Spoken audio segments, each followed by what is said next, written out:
Well, the handover from 2019 was a strong one, but 2020 unfortunately has started on a sticky note. Middle East, oil spike, and political or local political problems are factors which surely will have impact on the way how equity markets would move. So where is value in this market? How should one prepare portfolio for the 20s? And are we in for one of those years of volatility? So to discuss all that and much more, I have with me S. Naren of ICICI Prudential AMC. Naren, fantastic to have you back on ET Now. Thank you for joining us. Naren, just when we thought that the clouds or the dark clouds on the horizon were over, we have a bit of a macro challenge. Forget oil prices, onion prices are higher, inflation is moving higher, and there are concerns which have been raised on the macro front now. What is your reading?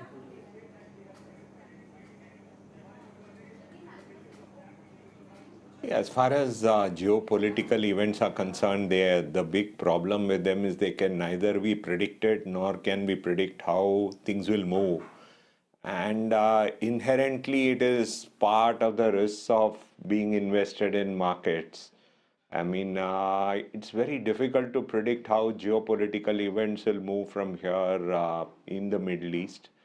Having said that, we are in a situation where markets are not cheap, markets are not extremely expensive. They're somewhere in between. And this leads to a situation where the only way to handle a geopolitical situation is through asset allocation. There isn't much other things that you can do today at this point of time because the situation is confusing. As far as onion is concerned, I think clearly from an inflation point of view, the inflation reading which will come out in the next 30 days will be the highest. And I think after that, there should be clear improvement. I think onion, potato, and tomato are short cycle crops. So what happens is prices tend to react both sides significantly. And I believe that the inflation numbers due to local food items should certainly peak out this month and come down over the next 3 months. So I'm not so worried about food inflation. We have had a phenomenal monsoon. I think after that phenomenal monsoon, the outlook for the Rabi crop is going to be very good. And so I would worry less about local food inflation and worry about geopolitics without knowing anything what will happen in geopolitics. Naren, how much more do you think this polarized nature of the market will continue? There are only 15, 20 stocks which are getting lion's share of inflows. Inflows have been strong.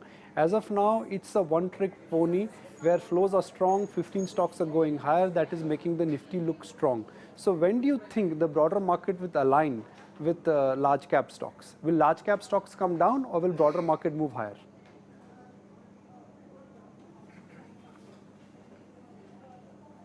I think if you look at the peak of polarization was actually 2, 3 months back. If you look at some of the, we track some of the indices, actually metal index, leaving aside yesterday, had gone up by more than 20 to 25%. Select auto stocks had gone up by 20 to 25%. And so I believe that the peak of polarization was actually 3 months back, and things have actually been changing. Not just in India, even globally, I think many of the cyclical stocks have been doing well. So I think clearly, as far as polarization is concerned, I'm less worried than I was 3 months back. The second question which you pointed is the most debated question within our firm, whether the non-polarized stocks go up or the polarized stocks come down. I think it's a very tough task at this point of time because if you look at the year 2019, it was the year of central banks. Growth slowed down across the world, and central banks gave superb cushion by reducing rates and by buying bonds, and that resulted in a equity rally in most parts of the world. So frankly, if you look at it, what is the reason for the rally? It was actually central banks more than anything else. And that's why I would say it's a mixed task at this point of time to determine whether in the medium run, the polarized stocks come down or the non-polarized stocks go up. Having said that, I think clearly when I look back, I think next 2 years there is going to be enough room for volatility, and the money has to be made through volatility rather than one-sided markets like in polarized stocks, which happened in 2019. I'm just going to press the refresh button here and just for the benefit of our viewers, talk about some of the large holdings of ICICI Prudential AMC. They have a large holding in ICICI Bank, NTPC, Bharti Airtel, a contra idea from Naren, which has worked brilliantly in last 1 year, and then HDFC Bank. Naren, you have a very large exposure to utilities. They are cheap, but they have been cheap for the longest time. And if we are nearing the end of a rate cut decline, at least both locally and globally, and the scope for interest rates to go lower is going to be less, at least in next 2 or 3 years, what happens to utilities? What is the case to buy utilities? Because utilities always do well when interest rates they go lower.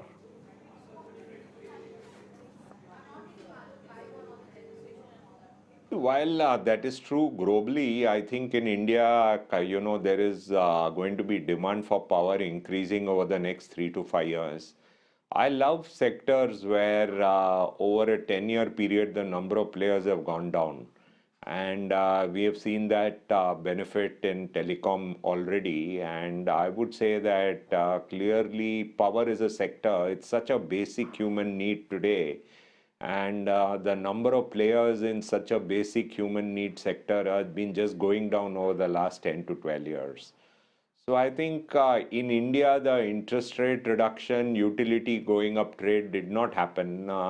Maybe in India, utilities will do well as the economy recovers rather than through interest rates going down.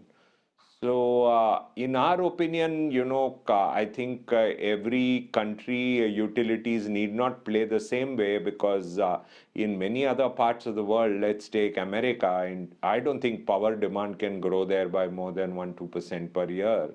Whereas if you look at India, if you just take India's per capita consumption on power, I think it can go up 5-6% for the next 20 years. And if more items are going to be done on electricity, like automobile industry, the outlook for electric power over the next 10-20 years, it's a growth sector. It's not a value sector. And I believe that during this period, I would say that maybe it will not play through dividend yield argument. It will play through earnings growth argument. And clearly, I think the earnings growth for the sector is likely to do reasonably well, maybe much lesser than financials. But then this is clearly a lower risk sector than financials. So while financials will lead in terms of earnings growth, I don't think the earnings growth on select auto power companies is going to be low at this point of time. Naren, in the last decade, financials accounted for nearly 27-28% weightage on the Nifty. That number today stands at about 37-38%, and I'm not including insurance and AMCs. Now, historically, when a sector has a 40% representation on the Nifty, that also marks with the peak of the sector. Other factor which could be at play, Naren, is that interest rates, which, like you said, were a driving factor for financials, that case may not be there for next 5 years. So what is your view on financials for next couple of years? Do you think they run the risk of either being market performer or underperformer?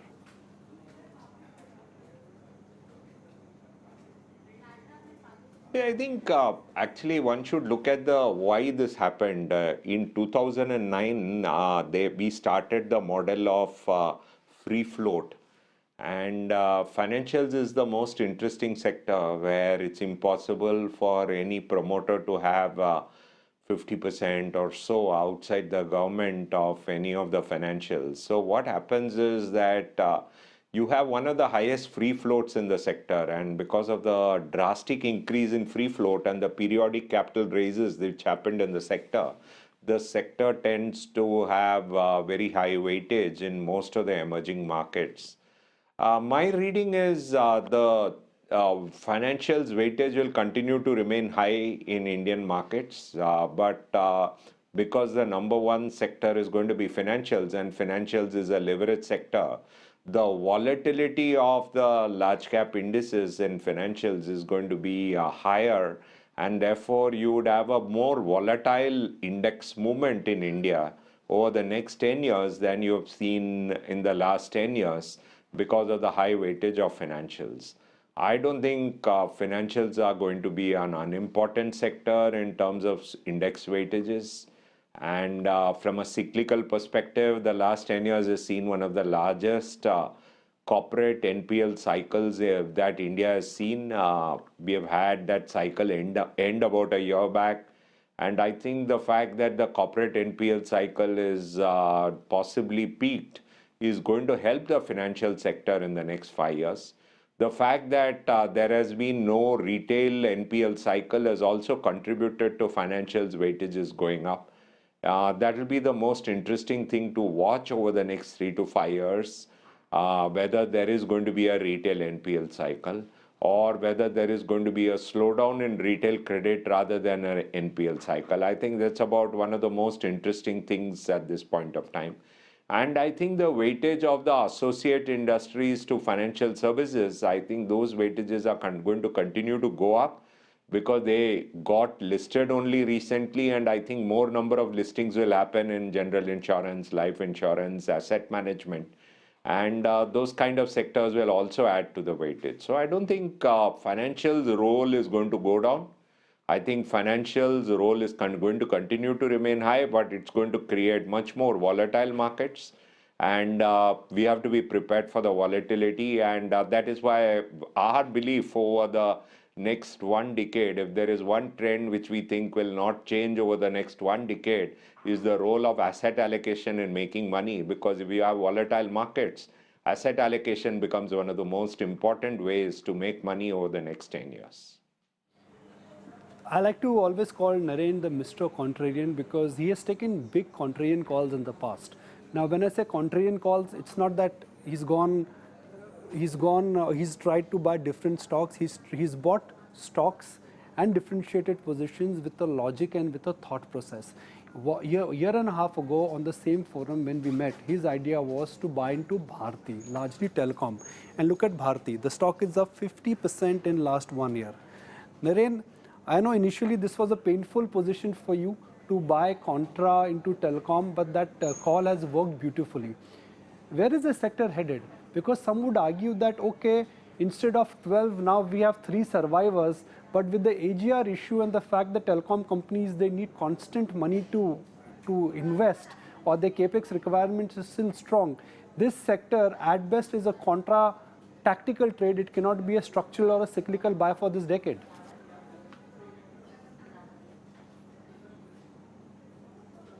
Why can't it be a structural buy for the decade? I think Nikunj is more dependent on mobile phones today than he was 10 years back. And today, Nikunj has only primarily 2 providers unless the AGR judgment is moderated and we have more number of providers in the private side. So I think, it's going to be 10 years. People don't realize 2007 to 19, for 12 years, the sector gave no returns. So I believe that it could well be the decade of the sector because it's a product where we are very, very attached to. It is a product which has determined everything we do, invest in mutual funds, buy any product online, take out money from your bank account, everything you can do through mobile phones these days. So I think it could well be the start of a structural trend. And having said that, do we think we need much more competition in such a basic sector and not just have 2 great players? I think clearly I would love to have a situation where there are more number of players. I would love to see BSNL and MTNL compete very strongly with the private players and also have more than 2 players. That is what I would want as a citizen of this country. But the outlook for the sector continues to be very good. In the market right now, everybody is talking about financials. Some are talking about telecom, and very few are very few investors are focusing on steel, cement and other cyclicals. Now for any country to grow, somebody will have to produce steel, somebody will buy steel and somebody will consume cement. But stock markets are not rewarding these good old businesses. Do you think in this decade, money will be made in buying cyclicals, industrials, cement and steel stocks? If yes, when?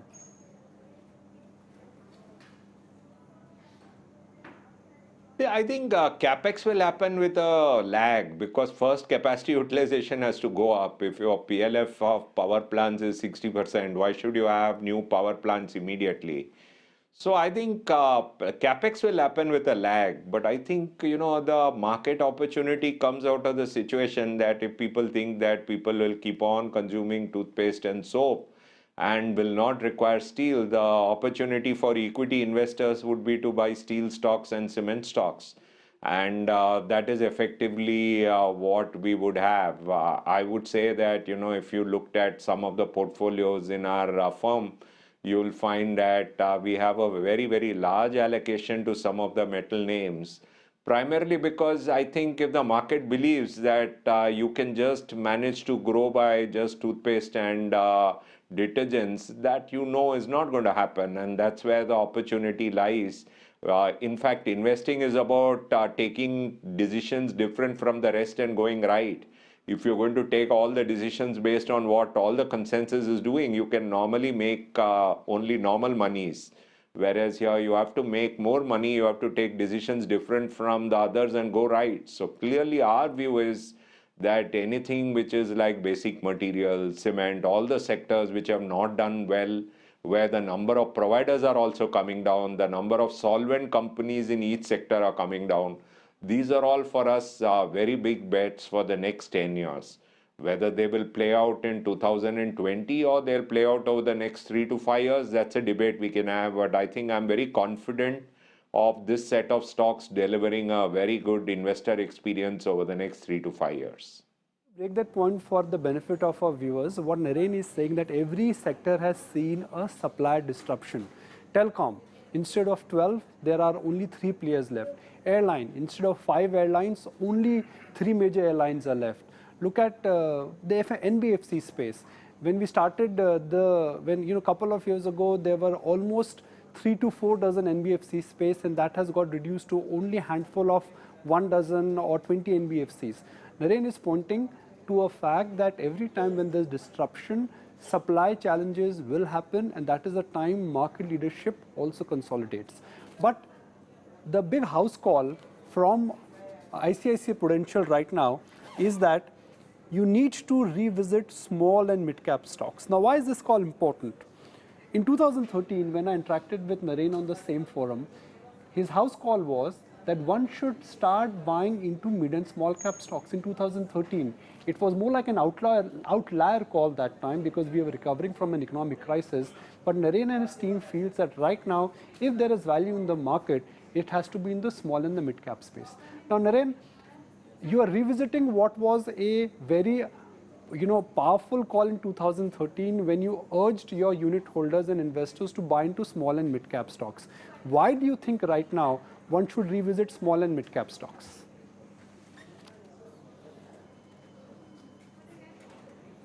Actually, if you look at it, we did one simple analysis over the last 20 years, which is look at the quantum of market cap in large cap, quantum of market cap in mid cap and small cap.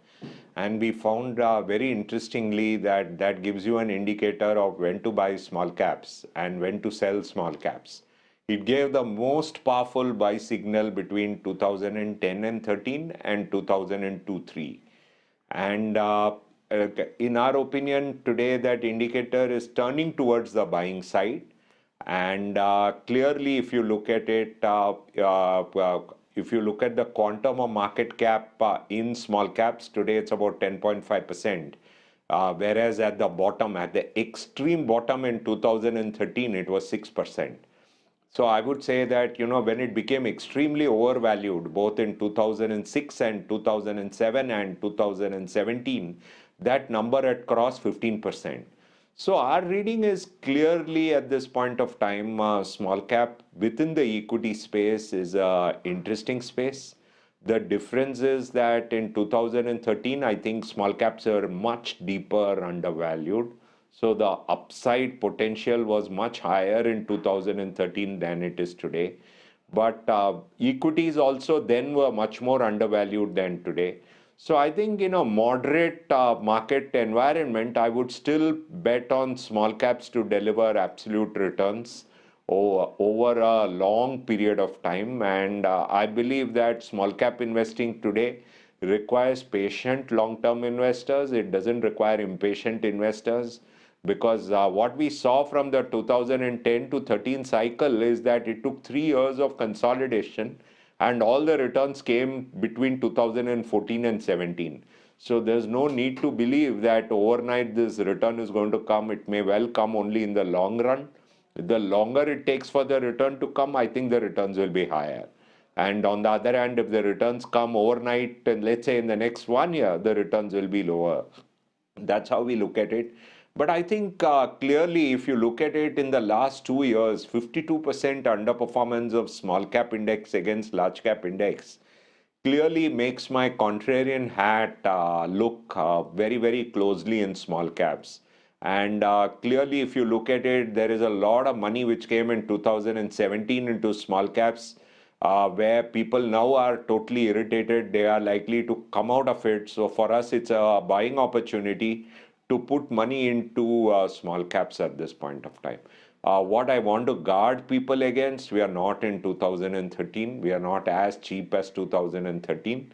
And what you may require from an investor is patience. Sometimes patience is the most important investing tool required for most investors. And some of them are not patient and then they exit at the wrong time. So we need patient long-term investors, I feel, will clearly make money in small caps. Well, Naren, appreciate your time. It's so fantastic to have you on ET now. I always look forward to our long format interactions. Always a pleasure and a delight to interact with you. Thank you.